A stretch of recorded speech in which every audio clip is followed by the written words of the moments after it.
இந்த ஒட்டுமொத்த மாவட்டமே மீன்பிடி தொழிலை நம்பிதான் இருக்கு. இந்த மீனவர்களுடைய பிரச்சனை அப்படிங்கிறது தீர்க்கப்படாத ஒரு பிரச்சனையாவே இருக்கு. பல்வேறு கோரிக்கைகள் அவர்களுக்கு இருக்கு. முதல்ல கேட்கறது டீசல் தான் சார். அதுதான் சார் எல்லாத்துக்கும் ஒரு பிரதானமா இருக்கு. இங்க ஒரு டீசல் ரேட்டு 100 ரூபாய் இருக்குதுன்னா எங்களுக்கும் பக்கத்துல அருகாமையில தான் இருக்கு காரைக்கால் மாவட்டம். அந்த மாவட்டத்துக்கு ஒரு லிட்டருக்கு 12 ரூபா வித்தியாசம் இருக்கு. பாண்டிச்சேரிங்க ஏன் உங்களுக்கான வருமானம் குறைஞ்சது? நம்ம தமிழ்நாடு கவர்மெண்ட் 1 கோடி ரூபா மதிப்புள்ள போட்டுக்கு வெறும் 8 லட்சம் ரூபா கொடுத்தா எப்படி சார் அவங்க வாழ் உரிமையை காப்பாற்ற முடியும்? இப்போ வரையுமே இலங்கை கடற்படையால மீனவர்களுடைய போட்டு சிறைப்பிடிக்கப்படுறது, அவங்க மீனவர்களை சிறைப்பிடிக்கிறது தொடர்ந்துகிட்டே தான் இருக்கு. சிறைப்பிடிக்கப்பட்டாக்கா ஆட்களை ஒரு 3 மாதத்துல விடுவிக்கிறாங்க. ஓனரோ டிரைவரோ போயிருந்தா 2 வருஷம். அந்த குடும்பம் ரொம்ப பாதிப்படையும்.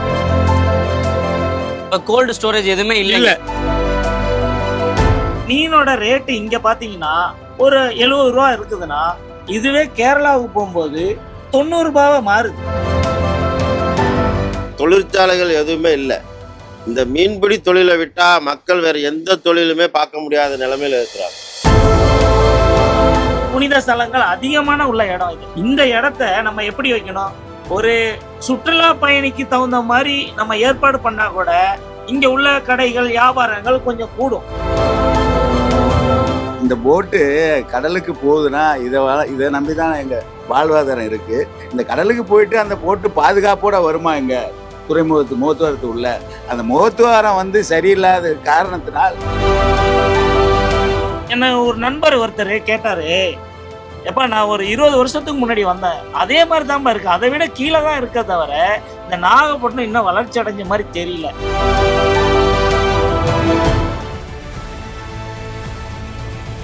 விகடன் வழங்கும் The Imperfect Show on Road Election Express powered by the Chennai Silks. Associate sponsor Pomer Shirts and Dhotis. மணப்பெண்ணின் பிரத்யேகமான திருமணப்பட்டு Vivaha the Chennai Silks. Dhotis and shirts நாலே பூமர் தான். Puma Majestic Collections Premium Dhotis and Shirts. இன்னைக்கு நாம இந்த பயணத்துல நாகப்பட்டினத்துக்கு தான் வந்திருக்கோம். நாகப்பட்டினம் அப்படின்னு சொன்னாலே மீனவர்கள் தான், மீன்பிடி தொழில் தான். இந்த ஒட்டுமொத்த மாவட்டமே மீன்பிடி தொழிலை நம்பி தான் இருக்கு. பிரதான தொழிலாகவும் அதுதான் இருக்கு. இந்த மீனவர்களுடைய பிரச்சனை அப்படிங்கிறது ஒவ்வொரு ஆண்டும் தீர்க்கப்படாத ஒரு பிரச்சனையாவே இருக்கு. பல்வேறு கோரிக்கைகள் அவர்களுக்கு இருக்கு. நாம இந்த தருணத்துல கூட அவங்க 10 அம்ச கோரிக்கையை முன் வச்சு போராட்டத்துக்கு தயாராகி இருந்தாங்க. தேர்தல் தேதி அறிவிக்கப்பட்டதுனால அந்த போராட்டத்தை அவங்களால நடத்த முடியல.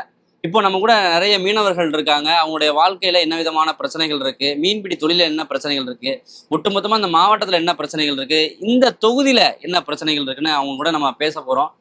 எல்லாருக்கும் வணக்கம். முதல்ல விகடன் சார்பா வணக்கம் சார். வணக்கம். வணக்கம். முதல்ல உங்களுடைய பிரச்சனை என்னவா இருக்கு? ஏன் போராட்டத்தை இப்ப அனௌன்ஸ் பண்ணீங்க? அதுல இருந்தே தொடங்கலாம்னு நினைக்கிறேன். டீசல் நாங்க முதல்ல கேட்கறது டீசல் தான் சார். அதுதான் சார் எல்லாத்துக்கும் ஒரு பிரதானமா இருக்கு. ஃபர்ஸ்ட் மூலப்பொருள் அதுதான். ஏன்னா இப்போ எங்களுக்கு மானியம் கொடுக்குறாங்க தமிழ்நாடு கவர்மெண்ட். மாசத்துல 1900 லிட்டர் மானியம் கொடுக்குறாங்க. அது நாங்க இப்போ ஒரு மாசத்துக்கு நாங்க உபயோகப்படுத்துற டீசல் எவ்வளவுன்னா 20,000 இல்ல 18,000 15,000 அதுக்கு மேலதான் போகுமே தவிர குறையாது. ஏன்னா ஒரு போட்டோட தொழில் முறையை வச்சுதான் அந்த டீசலே போகும். அது போகும்போது அந்த டீசல் எங்களுக்கு 10வது குறையா போகுது. ஏன்னா இப்போ இங்க ஒரு டீசல் ரேட்டு 100 ரூபாய் இருக்குதுன்னா எங்களுக்கும் பக்கத்துல அருகாமையில தான் இருக்கு காரைக்கால் மாவட்டம். அந்த மாவட்டத்துக்கு 12 ரூபா ஒரு லிட்டருக்கு 12 ரூபா வித்தியாசம் இருக்கு. ஆமா, பாண்டிச்சேரிங்க. ஆமா, பாண்டிச்சேரின்றதுனால அந்த இருக்கும்போது அவங்க தொழில் முறையை கொஞ்சம் கம்மியா அவங்களுக்கு மீன் வரவு இருந்தாலும் அது போதுமானதா இருக்கு. அதுலயே ஒரு லிட்டருனா இப்போ ஒரு போட்டு 5 நாள் கழிச்சு வருவாங்க, 4 நாள் வருவாங்க, 3000 லிட்டரு 4000 லிட்டரு பிடிப்பாங்க. இப்போ 3000 × 12னா எவ்வளவுதாச்சு? அது கால்குலேஷன் பண்ணும்போது நாங்க அதுல போயிட்டு ஒரு தடவை போயிட்டு வரும்போது நிறைய கடன் சுமை ஏறிட்டு இருக்கு. வெளியில இருந்து பார்க்கும்போது பெரிய முதலீடு இது, ஆனா அதுக்கான வருமானங்கள் இங்க இல்ல. இப்போ வருமானம் இல்லை அப்படிங்கிறத கேட்க முடியுது நிறைய. இதுக்கு முன்னாடி வருமானம் இருந்துச்சு. ஏன் உங்களுக்கான வருமானம் குறைஞ்சது? மீன் வளமே கம்மியா இருக்கு, கடல் வளமே ரொம்ப குறைஞ்சு போச்சு. நம்ம இங்க தொழில் பண்ண முடியாம நம்ம இலங்கை பார்டருக்கு போடும்போது அங்கே நிறைய பிரச்சனைகளை சந்திக்கிறோம்.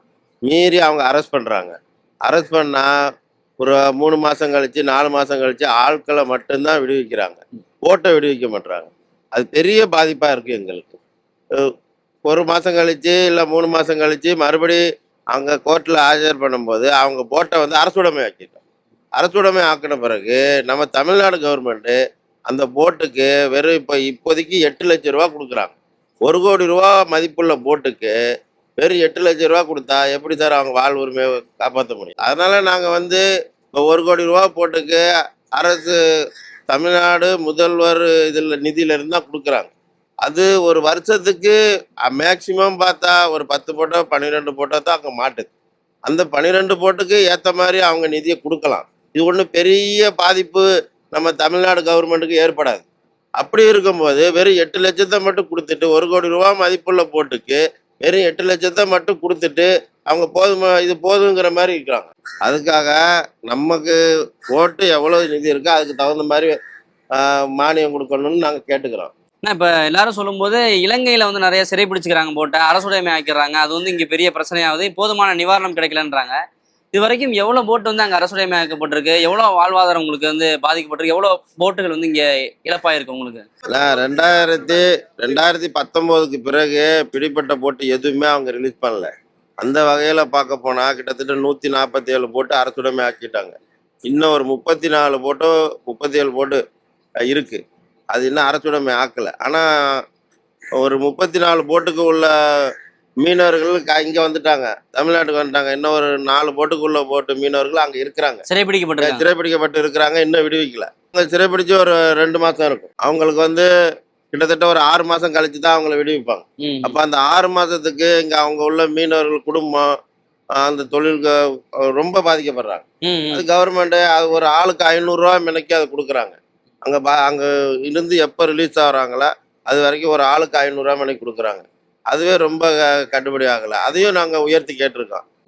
இப்போ வரையுமே இலங்கை கடற்படையால் வந்து மீனவர்களுடைய போட்டு சிறைப்பிடிக்கப்படுறது, அவங்க மீனவர்களை சிறைப்பிடிக்கிறது தொடர்ந்துகிட்டே தான் இருக்கு. அங்கே போனால் அவங்க சிறைப்பிடிச்சிருவாங்க, அது மாற்று கருத்தே இல்லை. எவ்வளோ மாதம் அங்கே வச்சுக்கிறாங்க? அது அங்கே இப்போ சிறைப்பிடிக்கப்பட்டாக்கா ஆட்களை வந்து ஒரு 3 மாதத்தில் விடுவிக்கிறாங்க. அந்த ஓனரோ டிரைவரோ போயிருந்தா 2 வருஷம் 2 வருஷம் கழிச்சு தான் விடுவாங்க. ஓனரையும் டிரைவரையும் 2 வருஷம் கழிச்சு தான் விடுவாங்க. ஆட்களை வந்து ஒரு 3 மாதத்துக்குள்ள விட்டுடுறாங்க. அப்படி இருக்கும்போது அவங்க அந்த போட்டு ஓனருக்கு ரொம்ப பாதிப்படையுது. அவங்க ஓனரும் அங்கே சிறையில் இருக்கிறாங்க, அவங்க குடும்பம் வீட்டுக்கு தலைவர் இல்லாமல் அந்த குடும்பம் ரொம்ப பாதிப்படையுது. டீசல் மானியம் சொன்னாங்க, அப்புறம் வந்து போட்டை வந்து இலங்கை கடற்படை சிறைப்பிடிக்கிறது பிரச்சனை இருக்காங்க. வேற என்னென்ன பிரச்சனைகள் இருக்கு? கடல் வளத்தை காக்கணுங்கிற நோக்கில் தமிழ்நாடு அரசு 60 நாள் மீன்பிடி தடைக்காலம் வைக்கிறாங்க. அந்த மீன்பிடி தடை காலத்தில் அரசு 2 மாதம் சேர்த்து 8000 வழங்குறாங்க. அது எங்களுக்கு மீனவர்களுக்கு போதுமானதாக இல்லை. அது 20,000 வழங்கினா மீனவர்கள் வாழ்வாதாரம் பாதுகாக்கப்படும். எல்லா மீனவர்களுக்கும் 8000 இல்லை போட் உரிமையாளர்கள் எல்லா மீனவர் நல வாரிய உறுப்பினர்களுக்கு அனைவருக்கும் மீன்பிடி தடைக்காலம் வழங்குறாங்க. அது மழைக்கால காலகட்டத்தில் முன்னாடி வந்து தொடர்ந்து தொழிலுக்கு போகிற நடைமுறை இருந்துச்சு. ஒகி புயலுக்கு பிறகு 30 கிலோமீட்டர் வேகத்தில் காத்தடிச்சாலும் மீன்துறை தொழிலுக்கு செல்லாத நிறுத்திடுறாங்க. அந்த காலகட்டத்தில் எங்கள் தொழில் வாழ்வாதாரம் பாதிக்கப்படுது. அந்த காலகட்டத்தில் எங்களுக்கு மீன்பிடி மழைக்காலத்து வராங்க 5000 வழங்குறாங்க. அதே எங்களுக்கு 20,000 வழங்கினா எங்கள் வாழ்வாதாரம் காக்கப்படும். இங்கே மீன் வந்து கடல் வழியாக மார்க்கம் தொழில் பண்ணுறதுக்காக இப்போ இல்லை, அந்த காலத்துலேருந்து கடல் வழி வணிகம் பண்ணிதாங்க. இங்கே தமிழ்நாட்டு நாகப்பட்டினம் மாவட்டத்தில் வருஷம் ஃபுல்லாக மீன் வரும். இங்கேருந்து ஏற்றுமதி பண்ணுறதுக்கு இந்த அரசு ஃப்ரீசர் கோல்டு ஸ்டோரேஜ் பண்ணி கொடுத்தாங்கன்னா எங்கள் மீனவர்கள் விலை உயரும். கோல்டு ஸ்டோரேஜ் எதுவுமே இல்லை. இதில் அரசு வந்து பெரிய அளவில் அதை பண்ணாக்கா இங்கிருந்து ஏற்றுமதி பண்ணா. இது எவ்வளவு நாள் கோரிக்கை உங்களுக்கு? இது வந்து நீண்ட நாள் கோரிக்கை. இது பண்ணுனா இது எங்களோட மீனோட விலையோட மதிப்பு, பொருளோட மதிப்பு கூடும். அது எங்களுக்கு மீனவர்களுக்கு பெரிய சப்போர்ட்டா இருக்கும். கோல்டு ஸ்டோரேஜ் மட்டும் இல்லாம இந்த மீன் பிடிச்சிட்டு வர மீன்களை இங்கே ஒரு ஃபேக்டரி மாதிரி ரெடி பண்ணி ஃபீடிங் பண்ணி நம்ம இங்க இருந்தே ஒரு எக்ஸ்போர்ட் அனுப்பலாம். ஏன்னா இதை ஏன் நான் சொல்றேன்னா, நம்மளோட மீன் வந்து இங்க இப்போ வந்து துணா பீஸுக்கு சென்ட்ரல் கவர்மெண்ட் ஊக்குவித்து நிறைய போட்டு செய்யறதுக்கான மானியம் கொடுக்குறாங்க. அது ரொம்ப வரவேற்கக்கூடிய விஷயம். அப்படி இருக்கும்போது அந்த மீனோட ரேட்டு இங்க பாத்தீங்கன்னா ஒரு 70 ரூபா இருக்குதுன்னா, இதுவே கேரளாவுக்கு போகும்போது 90 ரூபாவா மாறுது. ஏன்னா 20 ரூபா 30 ரூபா டிஃப்ரெண்ட் வரும்போது அந்த மீனோட ரேட்டு நம்ம அதுலயும் பாதிக்கப்படுறோம்.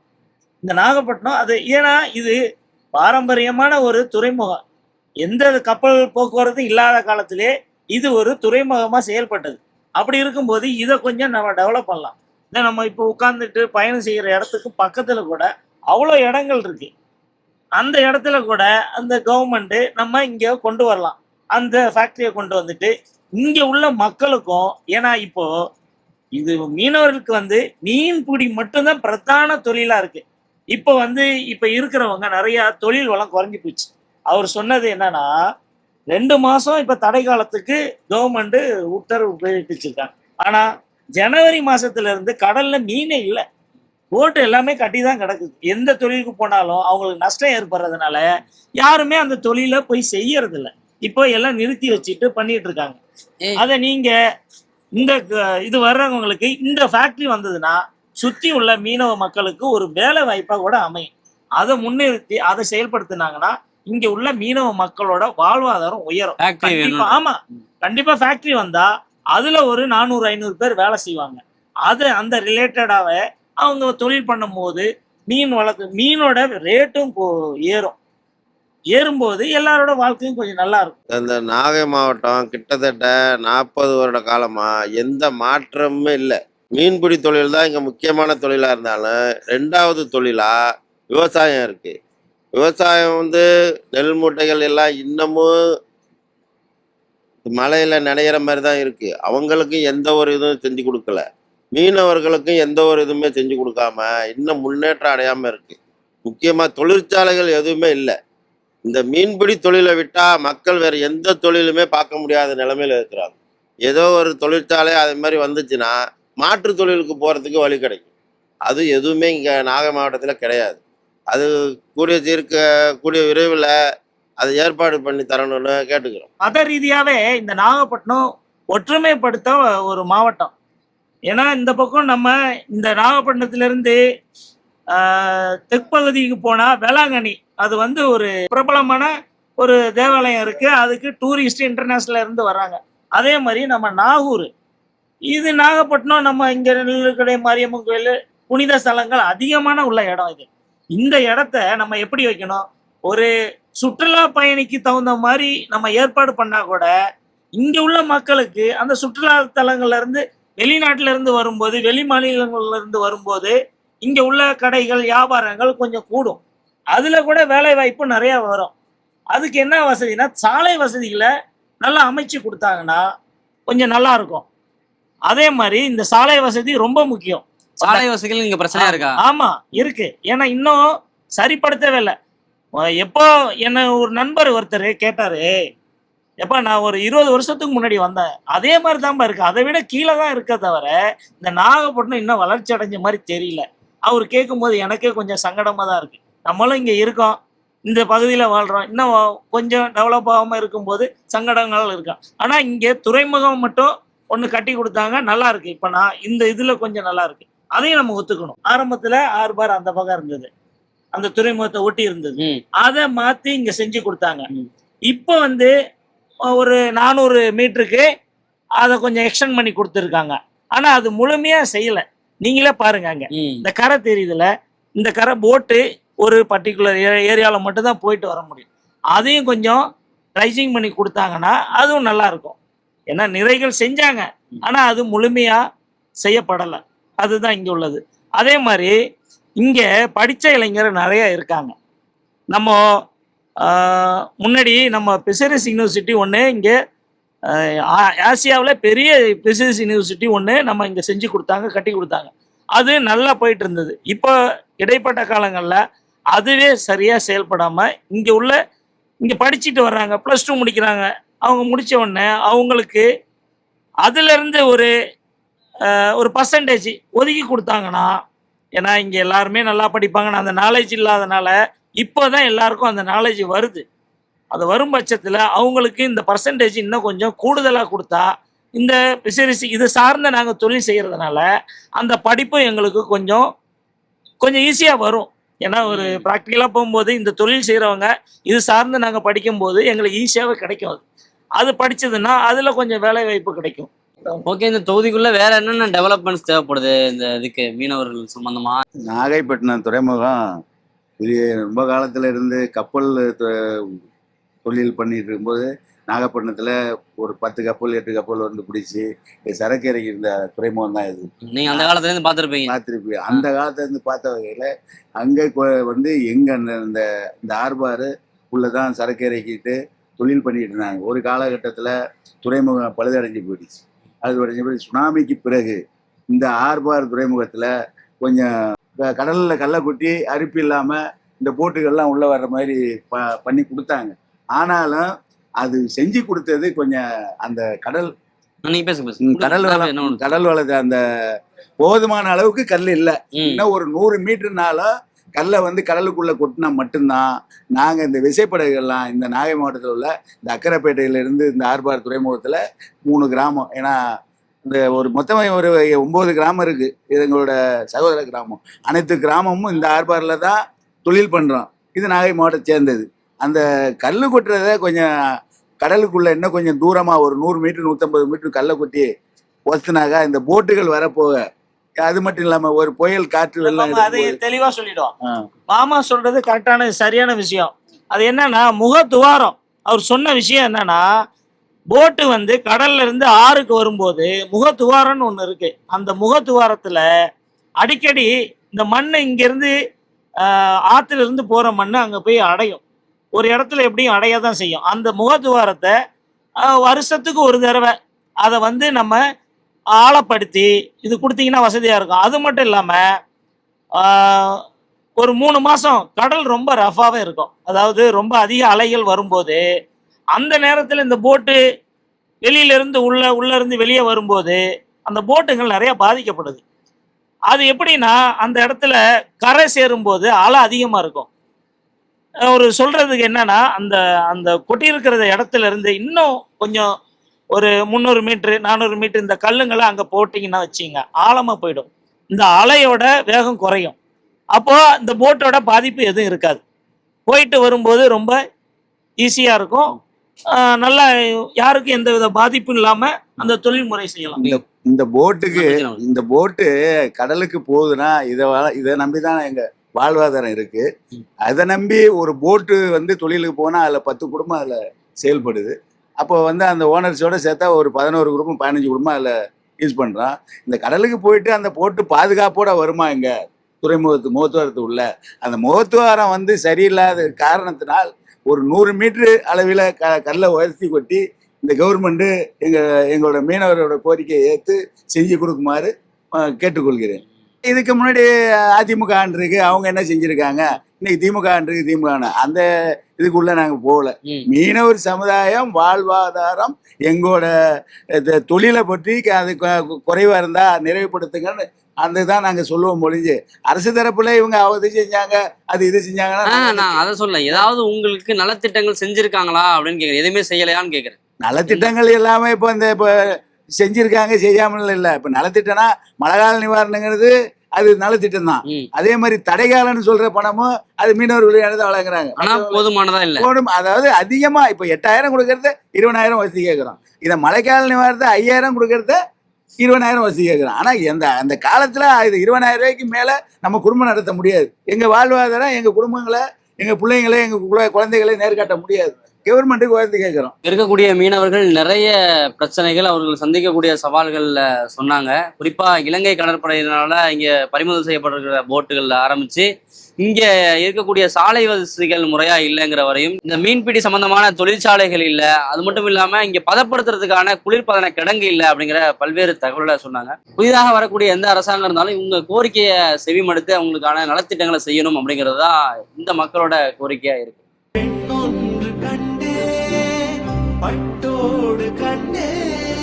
மணப்பெண்ணின் பிரத்யேகமான திருமணப்பட்டு Vivaha the Chennai Silks. Surprise! Dhotis and ஷர்ட்ஸ்னாலே பூமர் தான். Puma Majestic Collections, premium dhotis and shirts.